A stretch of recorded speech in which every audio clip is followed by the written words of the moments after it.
नमस्कार, मैं हूं रमेश भट्ट और आज हम पहुंचे हैं राज राजेश्वरी मंदिर के पावन धाम जलेड में। दरअसल इस पावन धाम के बारे में कहा जाता है कि ये यहाँ भक्तों की आकर मनोकामना पूर्ण होती है और हम सनातन धर्मियों के जीवन में नवरात्र का बड़ा विशेष महत्व है। इस वक्त हम जलेड सिद्धपीठ में मौजूद हैं और यही माँ राजराजेश्वरी का पावन धाम है। आइए जानते हैं माँ के महात्म्य को लेकर जो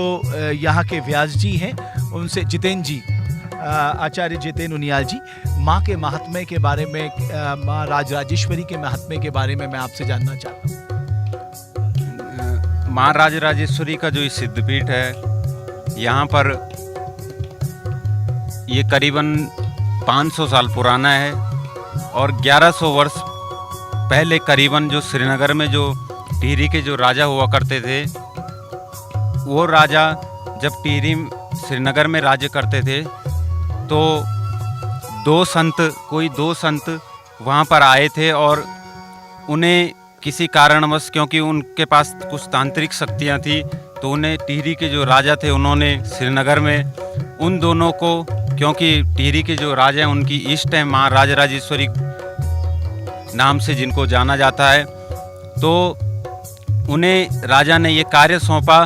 कि आप यहाँ पर रहकर, क्योंकि वो मिथिला से आए थे, जो कि मुझे लगता है बिहार या उसके आसपास का क्षेत्र है मिथिला, वहाँ से वो आए थे। उनको राजा के द्वारा यहाँ पर माँ भगवती का पूजन करने के लिए कहा गया कि आप जीवन पर्यंत यहाँ पर पूजन करें, इसके लिए हम आपको जो भी बदले में जो भी दक्षिणा इत्यादि भरण पोषण हम आपका करेंगे। तो तब से लेकर के सज्जनों 1100 साल से लेकर के अब तक पूरे उत्तराखंड के अंदर माँ भगवती का जो पूजन करते हैं, उनियाल जाति जो काश्यप गोत्र और भारद्वाज गोत्र अलग अलग 2 गोत्रों के हैं, और तब से लेकर के तब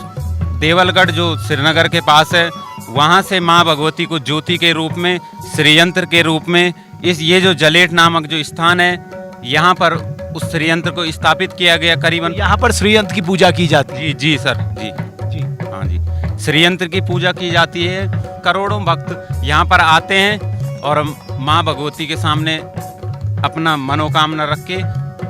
सभी की मनोकामना माँ भगवती यहाँ पर पूर्ण करती है। चलिए, बहुत धन्यवाद आचार्य जी। तो आपने देखा माँ राजराजेश्वरी के दरबार में जो भी आता है, और जैसा कि आचार्य जी ने कहा कि एक तरह से त्वरित उसको फल मिलते हैं, और यही भक्त लोग दूर दराज से आते हैं इसी मंगल कामना के साथ। और देवभूमि डायलॉग की भी यही कोशिश है कि अगर इस धाम तक, इस पावन धाम तक आप नहीं पहुंच पाए हैं तो देवभूमि डायलॉग के माध्यम से आप माँ राजराजेश्वरी के इस सिद्धपीठ के दर्शन कर सकते हैं। बहुत बहुत धन्यवाद आपका।